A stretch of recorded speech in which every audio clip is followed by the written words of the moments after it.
High in the remote mountains of Peru, a massive stone temple has guarded its secrets for over 3,000 years, sealed in darkness all that time until now. What archaeologists found wasn't a tomb or a treasure, but a labyrinth, a maze built not to trap the body, but to unravel the mind with sound, fear, and total sensory control. This is the story of how an ancient civilization built a machine to manufacture gods, and how it's rewriting our understanding of how power worked in the ancient world. Over 10,000 feet above sea level, nestled in the Andes, stands a site older than the Inca and more mysterious than Machu Picchu. This is Chavín de Huántar, built around 1200 BCE, not as a fortress or a city, but as a pilgrimage site that drew believers across brutal mountains and desert. The builders of Chavín were visionaries, engineers, artists. They carved massive temples and sunken plazas, funneled water through underground canals to make the very stone rumble with sound, and filled every surface with carvings of supernatural creatures. Jaguar snakes, eaglemen, gods with snarling teeth. And deep in its core, the Lanzón, a 15-foot monolith shaped like a fearsome deity, hidden in a pitch-black chamber. To the faithful, this was the voice of a god. But to modern archaeologists, it was part of something even more chilling, a total sensory system of control. Because underneath the entire complex lies its most baffling feature, the labyrinth, a honeycomb of pitch-dark stone-walled tunnels.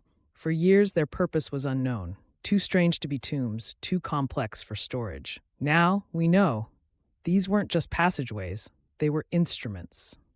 Stanford archaeologist John Rick calls it a conversion factory, a place where elite priests didn't use force, they used belief.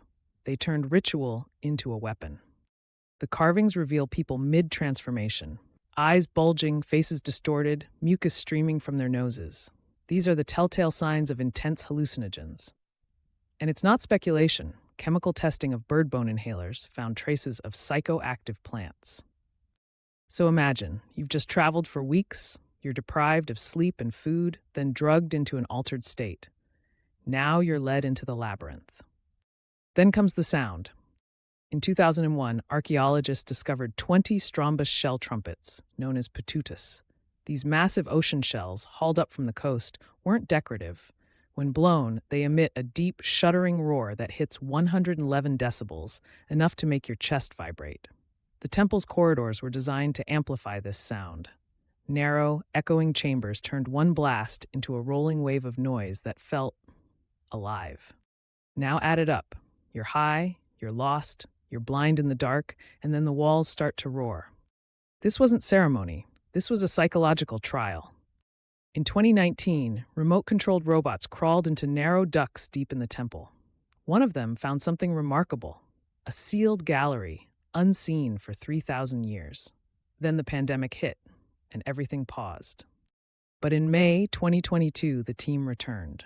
This time, John Rick himself crawled through a 15-inch opening, becoming the first human to enter since the ancient priests. Inside, a corridor, even older than the others. At its heart, a 37-pound ceremonial stone bowl, carved with the head and wings of a condor, a sacred bird in Andean cultures, symbolizing power and the upper world.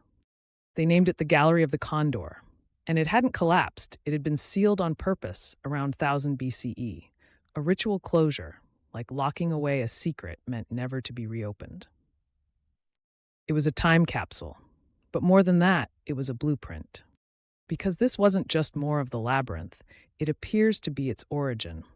The condor's passageway and the 35 sealed tunnels connected to it were older than the rest of the site, which means the labyrinth wasn't an afterthought. It was the foundation. John Rick's theory? The Chavín elite weren't born into power. They built it from scratch. They didn't rule through force, they ruled by controlling reality. They used disorientation, awe, sound, and fear to manufacture divine experiences. The priests became necessary, not because they were kings, but because they were the only ones who could guide you through the terror they themselves created. The temple wasn't built around a god. It was built around an idea that power could be engineered through the senses. And what the condor's passageway proves is that they understood this from the beginning. This wasn't something they stumbled into. It was a calculated system for creating belief. This changes how we understand the rise of complex society in the Andes. Before there were empires, there were illusionists, experts in perception. The Chavín didn't conquer with swords. They conquered with architecture, sound, and altered states. And they exported this model across Peru, creating a template for psychological power that influenced generations to come. So, what do you think was Chavin's most powerful tool? The blinding maze, the mind-bending drugs, or the thunderous shell trumpets echoing in the dark? Drop your theory in the comments. And if you love stories where archaeology meets psychology, hit subscribe. We've got more ancient secrets coming your way.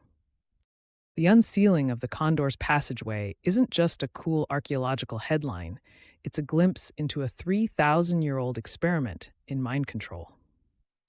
It shows us that high in the Andes, ancient priests didn't just believe in gods, they knew how to build them. With stone, sound, and fear, they created an experience so powerful, people came from across the land just to be broken and rebuilt. This labyrinth wasn't a trap. It was a transformation engine.